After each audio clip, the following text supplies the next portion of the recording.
Married, divorced, and single here, it's one family that mingles here. Conservative and liberal here, we've all got to give a little here. Big and small here, there's room for us all here. Doubt and belief here, we all can receive here. LGBTQ and straight here, there is no hate here. Woman and man here, everyone can here. Whatever your race here, for all of us grace here. In imitation of the ridiculous love Almighty God has for each of us and all of us, let us live and love without labels.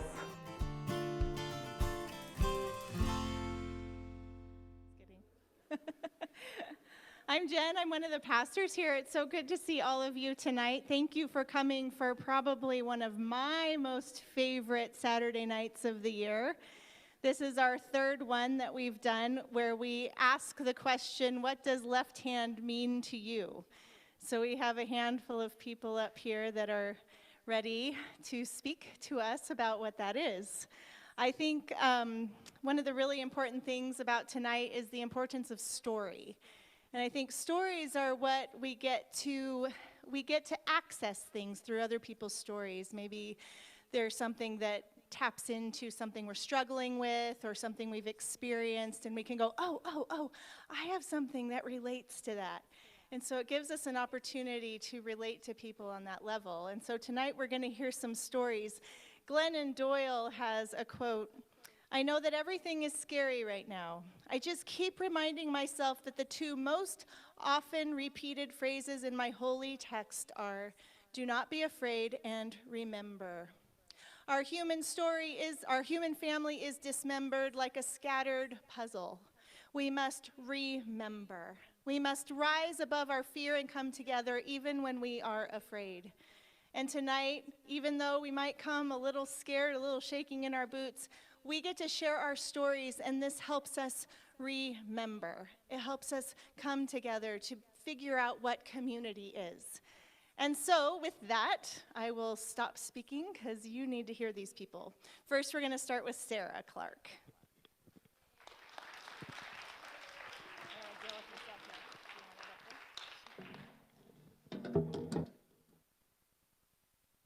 Hi, I'm Sarah. I'm she, her, and hers.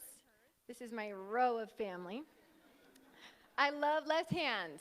What left hand means to me, well, first I'll start off with how much I love the ethos. I think we all love that, but my favorite part of it is this. Big and small here, there's room for us all here. That's my favorite part. Well, I'm a born and bred church girl. I went to church since the very first day I could breathe, probably. But as I got a little older, my mom would make all our dresses, my sister and I. But we would buy store-bought tights. White tights, patent shoes, that's the church look, y'all know. So we would go to church and look for the tights, and I happened to be a shape that neither fit the appropriate size for my age, the waist size was too short, the height size was too big, so I learned to adjust, and I adjusted by getting the length size and doing a waist ponytail. That's how I made that adjustment for size of church apparel. But I did love church. I always loved it. I loved thinking that my place in this family was a bigger family, and that family was a bigger family. And I loved that if we all came together, we had good news to share, right? With the big problems in the big world. And this family had something to share about that. And I had a place in that, and I loved that.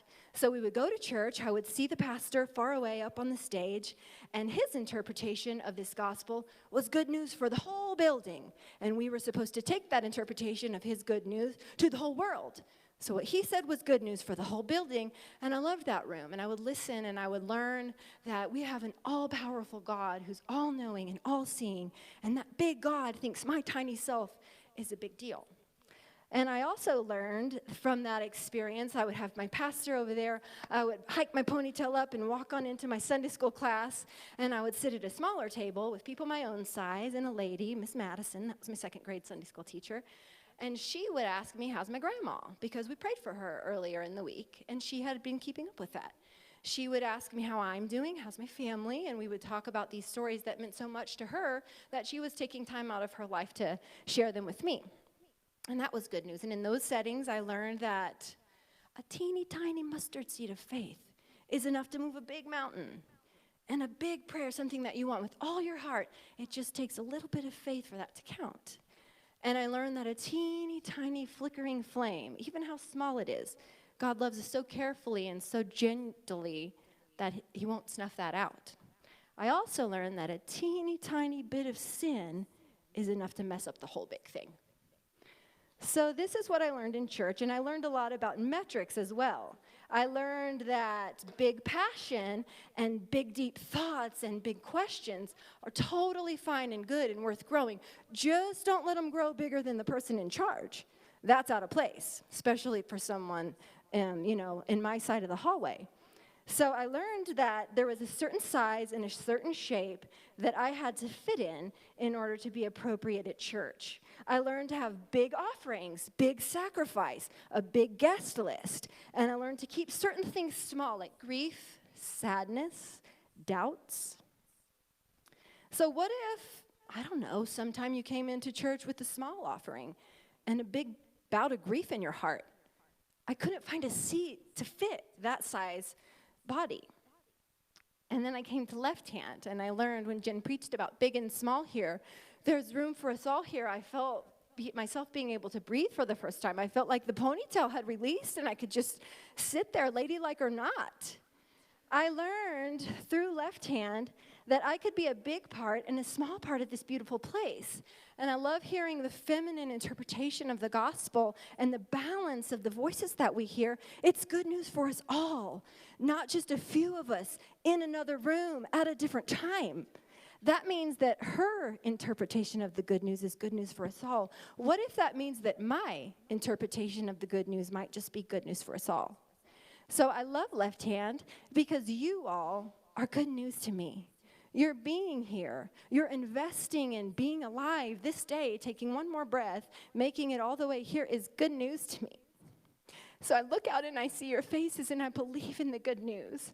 I believe it's worth the sacrifice. I believe it's worth the guest list because it's good news. Let me see here. I wonder what will happen next for Left Hand. I think we all probably do. I'm excited to be on the journey. I wonder what my place is in all of this, and I wonder how my voice and my passion and your voices and your passion might invoke something of good news in each other as well as in this hungry, needing world. So think a minute for how your body responds to something that's good and true and right. So what if I were to tell you that someone you love so deeply is moving close by, moving into town? Or what if you heard the good news of like your favorite store has a 50% off clearance sale? That's good news. It feels good. What if we learned that your favorite team won the game? Or your kid passed the exam? Or you got the job? Or she said yes? Or that the person you love is safe? Or that the medication is working? That's good news for the soul, but listen to this good news, that every single part of you is loved and worthy of love right here at this very second. No need for improvement, no improvement necessary. How much space you take up is good news, my friends. How small and a still small of a voice that you might hear, that's good news too, and it's good news for you and it's good news for all of us. There's room for us all. No need to chop off any part, no need to dismember any part of you, because when you come inside here, you can recollect and be a part of this beautiful good news. So if you ever are tempted to go back to what someone tricked you into calling good news, but you had to chop off part of yourself or deny this juicy, juicy goodness that lives deep inside of you, there's room for us all here.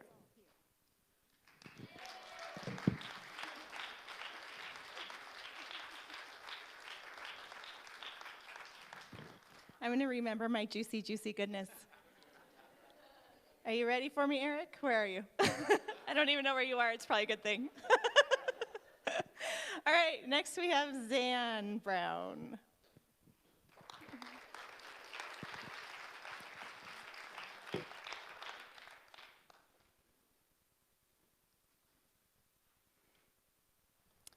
My name is Zan Brown, and my pronouns are they, them, theirs. I've been attending Left Hand for close to a year. After I graduated high school in 2016, I attended a small women's college in the middle of nowhere, Missouri, or about 2 hours south of Kansas City in a town called Nevada. I realized a few months in that I was attracted to both women and men, and also, I'm not a woman. So my first summer home, I attended Pride. My parents got married here in Central Presbyterian Church. This is where I grew up. But with the tensions after the legalization of gay marriage, I found it hard to balance my faith in the ever-changing spectrums of sexuality and gender, so I stopped going. The next year, I came out as non-binary. It's something I knew about myself at a very young age when I expressed a desire to be both male and female, but I didn't have the words for it until college. I didn't even know transgender existed until middle school. I attended a few youth groups here and there with friends at college, but even after working at a Christian summer camp, I still felt lost. Another school year rolled around and I became very depressed and anxious. It was unbearable. I struggled through another summer and a semester of my third year at college before realizing it was time to come home. In 2019, I was content to work as a barista. My mom tried to tell me about a church Central hosted on Sunday nights that included BLTs, which she meant LGBTQ. But she's gonna be mad I talked about that. But I was still hesitant. So I finally attended with my friend Nate, and soon after decided to change my availability to have the time off of work each week. Left Hand gave me the space to be myself. Because it was the one night I had off consistently, I became known for my sense of style. When Converse launched their Pride collection in June, 3 different people sent me links to buy the shoes, including a member of this congregation, so I knew I had to buy them. And I'm wearing them if you want to check them out later. They're my gay trans shoes, so they have the gay pride flag and the trans flag, and they also have wings and a little bisexual tag that was gifted to me by Aaron. I told Jen, Paula, and Aaron about how wearing the unabashedly queer shoes was never something I thought I would be comfortable doing at a church.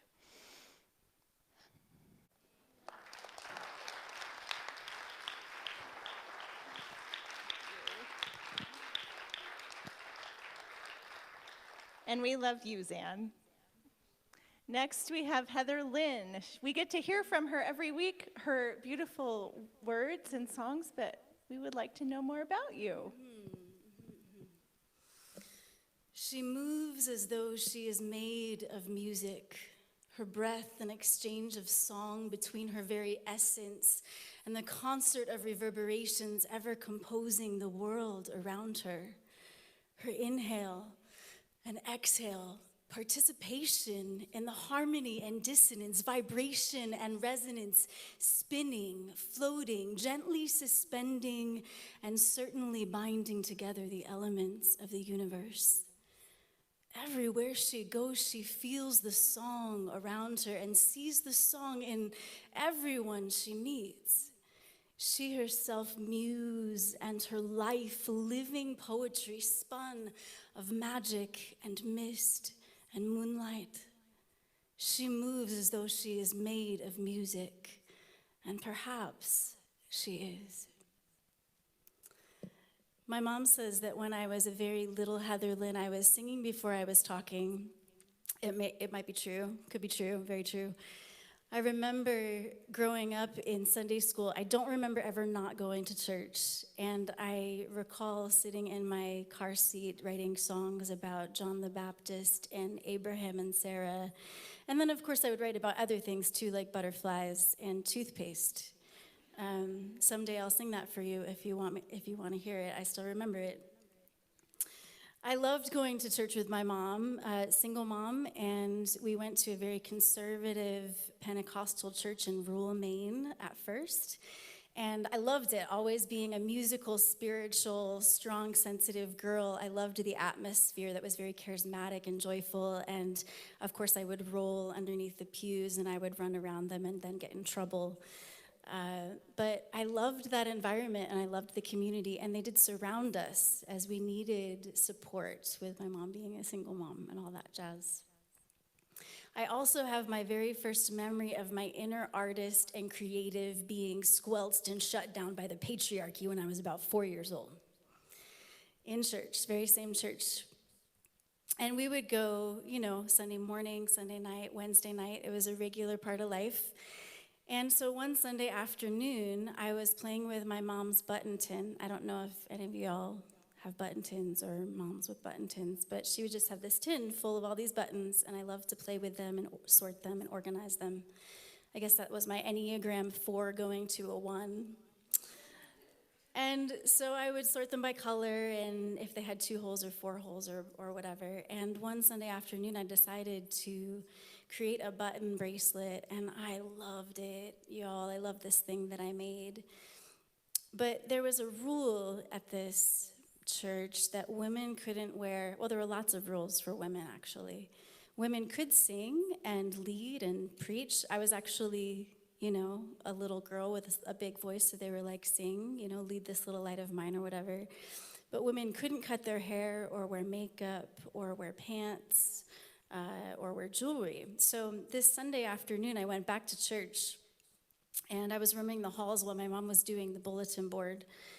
And I said hello to Pastor Churchill. That was his name, Pastor Churchill.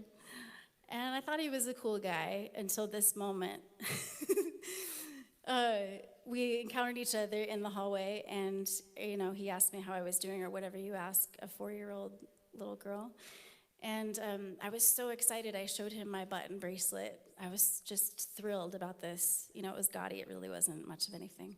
But I loved it and was proud of it. And he looked down at me very sternly, and he said, "Oh, the Lord would not be pleased." And so this is my very first memory of my artist being crushed. Fast forward, I was still singing in church for many, many years, but always very curious and always wondering. I even went to a conservative Christian school where they would teach us very valuable lessons like, choose your friends wisely. That's an important thing to share with a kid, right? But I would be like, so what about Jesus hanging out with tax collectors and sinners? Aren't we supposed to be like Jesus? And, they would come up with some good reason for you should still be careful about the friends that you choose. But I really wish they had taught me about, the difference between a narcissist. That would have actually been very helpful rather than some of the other moral codes that they were embedding into my DNA on a cellular level. So I asked a lot of questions, but still just believed what I was told. I went to college, was going to be a voice major, ended up studying theology. I don't know if you all know this about me, but theology is just this running stream through my whole life. And then I worked in a Lutheran church, so took a step away from the conservative evangelical world, worked in the Lutheran church.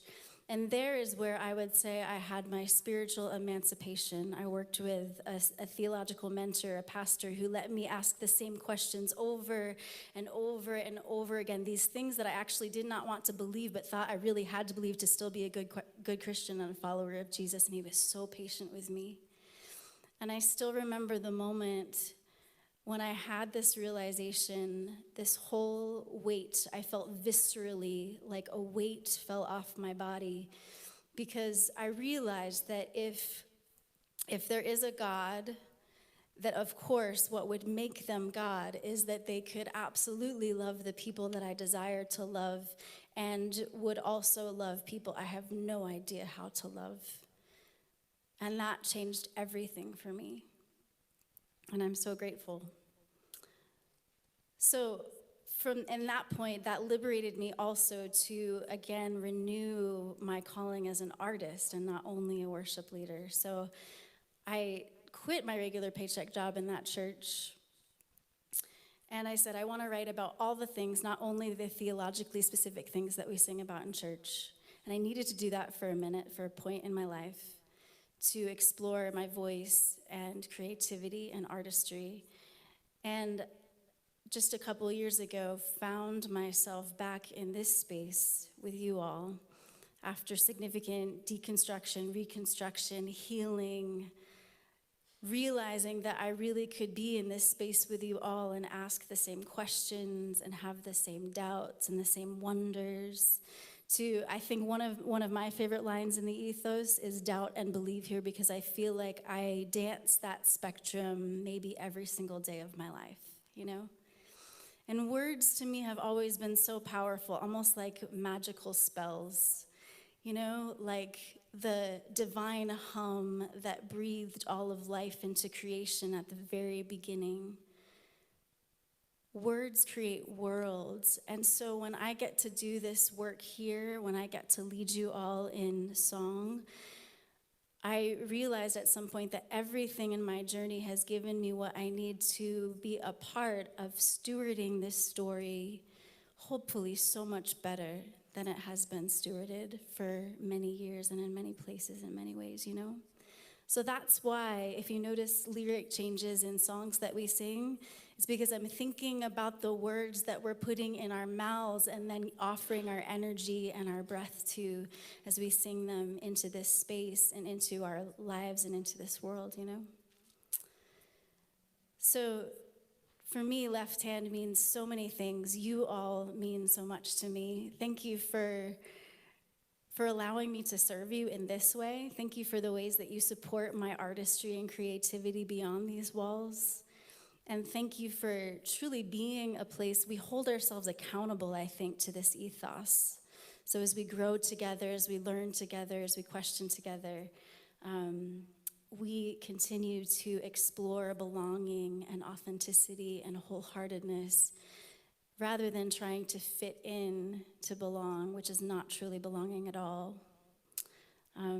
So a couple years ago, I wrote this song, and some of us have sung it together here before, and I'd like to sing it for you now as a little reflection on the heart of my belief these days comes down to love and wholeness of life and belonging exactly as you are.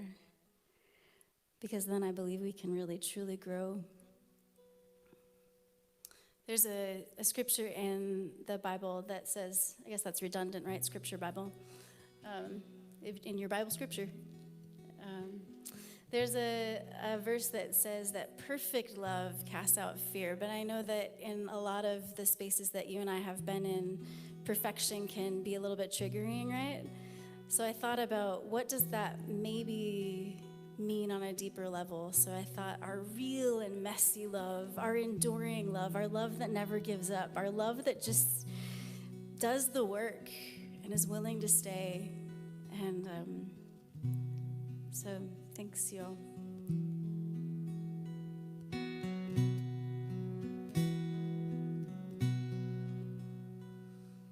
I believe in your belonging here. I believe in our enduring messy love. We've got nothing to fear.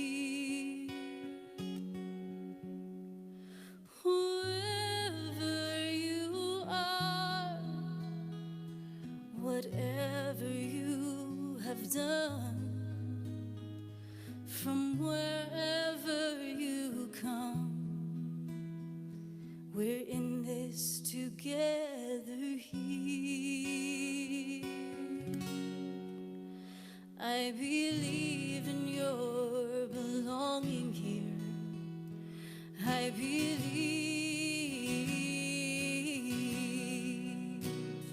in our real and messy love. We've got nothing to fear. Whoever you are, whatever you have done, from wherever you come, we're in this together here. Here in an infinitely wide embrace. Linger a while and don't make haste. We live and move and be, set each other free, forgive with unreserved grace. Hold a hand, shed your tears, believe in your belonging here. Let's sing it together if you like.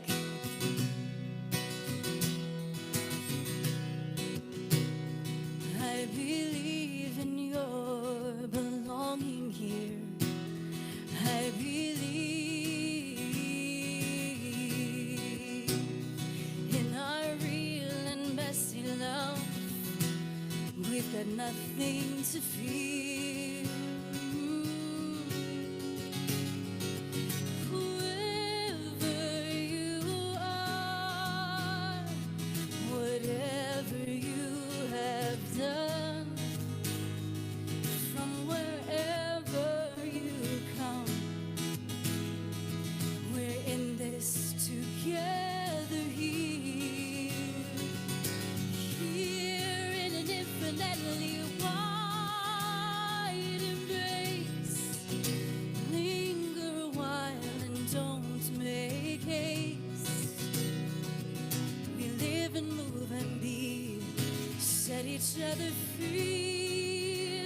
forgive with unreserved grace. Hold a hand, shed your tears, believe in your belonging here. Hold a hand, shed your tears, believe in your belonging here.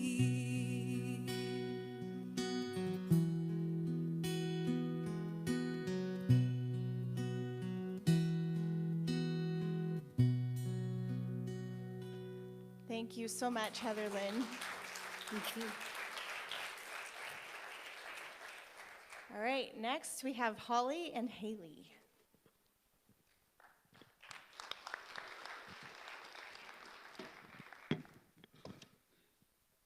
Hello, everybody. Holly James here. This is my fiance, Haley. Nice to meet you for those who haven't met. Haley and I moved here in the second week of June this year, not knowing a single soul in this county. That first Saturday we were here, we walked in the doors of Left Hand Church, and we've been coming ever since. I grew up in a Catholic school, and I loved it. I actually loved every bit of it. I became a youth minister in school, in high school, attending and in leading youth retreats for students. And I found comfort in the church and in the community that it can provide, in the music that it can provide, towards a God that's supporting and loving, right? I built relationships with people as a part of that church that I would do anything for still today. And sometimes when I think back to that time, I know that it was one of the most balanced and fulfilled that I ever felt in my life. And something I think about is, like, if you think about where you spend your time in your life, if you think about it as a pie chart,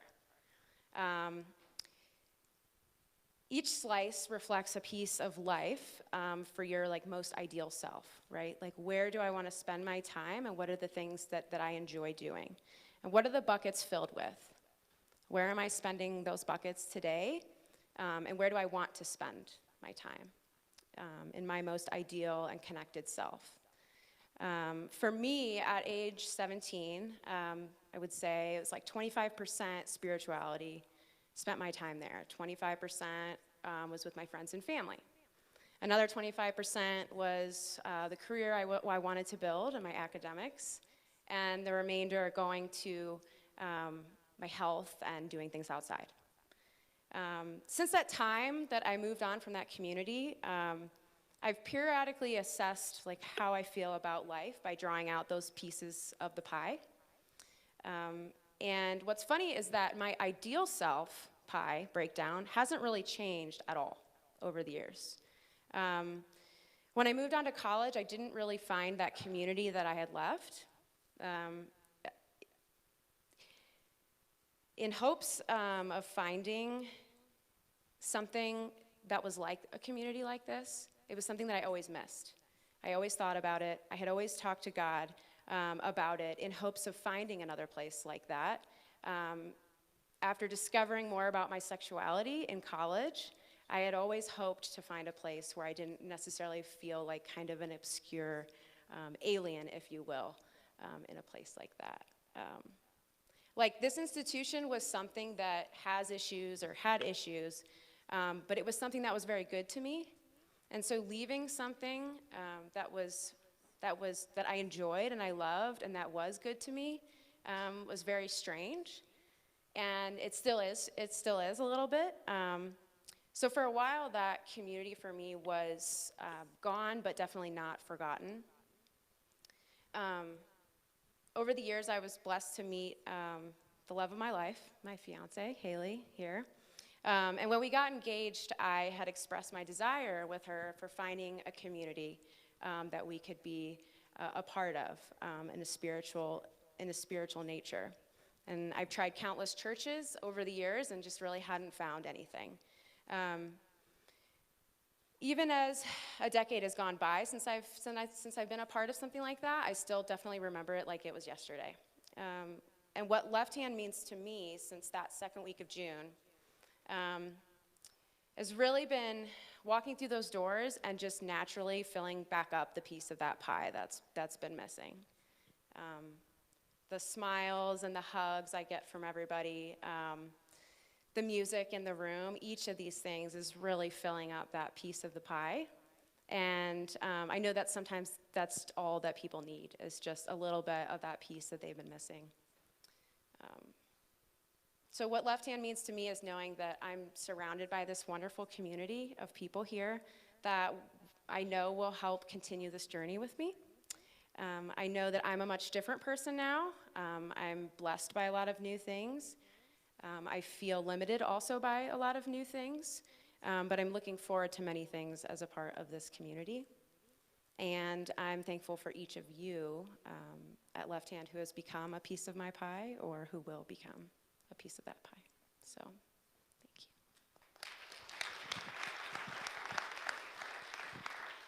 Hello, everybody. I'm Haley. My pronouns are she, her, hers. I come from a background where Dad goes to church, so Sundays are to make Dad happy and go with him. I come from a very close family of 4, of which my brother and I have graced our parents with the gift of both children being queer. As my brother Cameron and I got older, the gay topic was a very normal and comfortable thing in my house full of love and embrace. All of a sudden, though, Dad did not want to go to church on Sundays either. Our church was lovely, the people were nice, everyone seemed welcoming, the large band and strobe lights were a spectacle. But once my family started really listening, it was very clear that my brother and I were not truly welcome at the church, and it is no longer a comfortable, suck-it-up place to go to. I come from the military, where sucking it up and doing what you need to do is the norm. I am proud to be a member of the Air Force, but the culture there is not exactly open-minded, nor do I expect it to be. The military is, in my opinion, has always been pretty holy, if you will. My chief reads the Bible every morning. They have prayer after we raise the flag on Sunday at sunrise. I know the chaplain very well. He is a major. And when I was working on base, actually this last December, he came up to me and asked when I would be back to base in 2020. I was excited, and I told him, well, actually, my fiance and I will be back, Holly and I, will be back for our wedding in June. His eyes got really wide, it got kind of uncomfortable, and he said, oh, and the man turned around and walked away. My relationship with religion is not really existent. Luckily, my relationship with God has remained intact because of our conversations in the car. When Holly and I stumbled upon Left Hand's doors, Miss Jen was standing on the sidewalk and greeted us. She didn't bat an eye that Holly and I walked up holding hands. I mean, Jen Jepson greeted us, Paula preached, Aaron hugged us when we left, and we were sold. But let's be honest, we were sold as soon as we met Jen. My faith is growing. Some things are being patched up before they're able to grow, but Left Hand has created this pocket in my heart where I'm growing in my faith along with my future wife in a church full of incredibly lovely people. Left Hand has brought us community very far from home, which means so much. It has brought us a woman who has already taught us lessons in marriage, and this same woman that is a pastor who we feel knows us, sees us, loves us, and is marrying Holly and I at our wedding in June. It is hard for me to put into words what Left Hand is doing in my heart and in my mind, but I can tell you it is healthy, and it is very, very good, and it is about 29 years past due. So, thank you.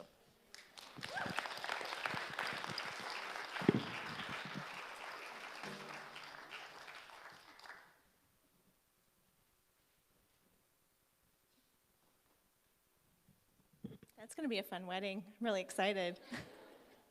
All right. What do we say? Last but not least?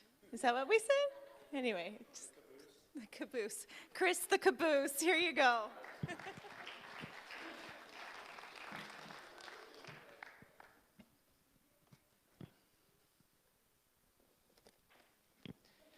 Hi, everybody.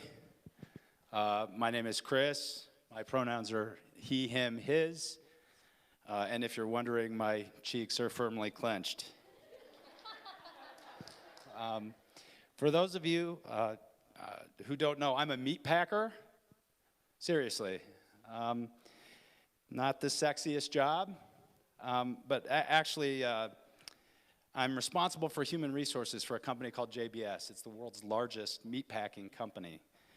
And people ask me all the time why I love my job, and it's simple, it's the people. Meatpacking has always been a first-generation American job. In the 50s and the 60s, it was the Italians and the Eastern Europeans. In the 70s and 80s, it was South and Central Americans. In the 90s and 2000s, it's a mishmash of ethnicities, people from around the world bound by a common ambition to make a better life for themselves and their families. And no group of people better symbolizes this ambition than refugees. And today our company, and I'm pointing out Ahmad in the back, Ahmad works for the company as well, is the single largest employer of refugees in the United States. I often think about the plight of the refugee and leaving the only place that you know, frequently with nothing but the shirt on your back, to find safety and a better life for your family.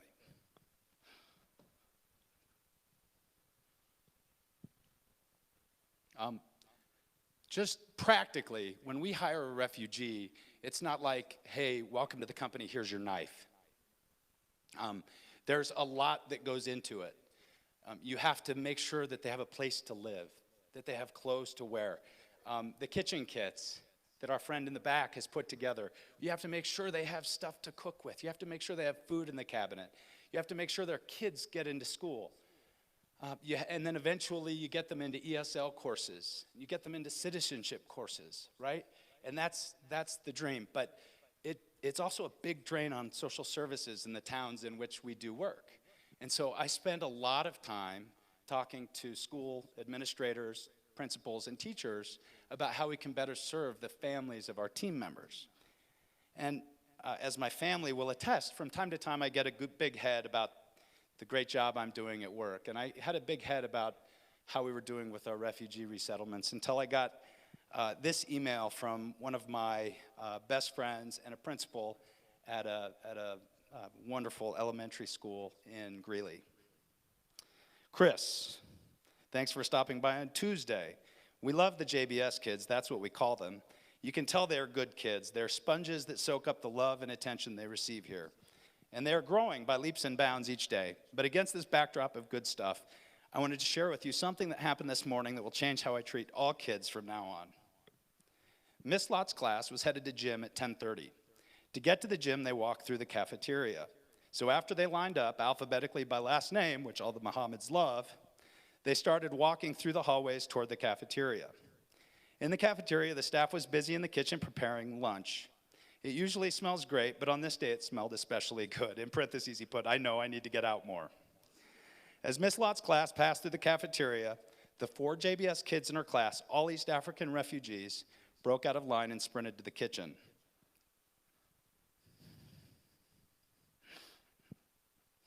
Once there, they grabbed plates, forks, and spoons and refused to leave until we fed them. Through a translator, we learned that this is a reality in refugee camps. If you don't get to the line early, you don't eat. Eventually, we were able to convince them that there would be enough food to feed them when their lunch hour came, but they still didn't believe us. When they arrived for lunch, the cafeteria staff, lunch ladies who were much maligned, served them heaping portions. After lunch, the cafeteria set aside 4 ice cream cups for the JBS kids with notes that read in Somali, "There will always be enough here." Excuse me while I blow my nose. Zan, how am I? Now, I've changed a lot since joining Left Hand. I've gone from being somebody who had all the answers, just ask my kids, to somebody who doesn't know much of anything. Where I used to have answers, it's like today I only have these big questions.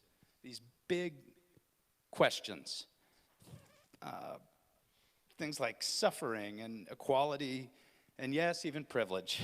And I think about those 4 kids running to the cafeteria line. So why does left hand matter to me? Other than every couple of months I get up here and cry my eyes out. I think left hand is a place that values the questions more than the answers. A place full of people who look at the refugees of the world, the poor, the downtrodden, the persecuted, the lost, and the broken, and says, hey, as long as we have anything to do with it, there will always be enough here.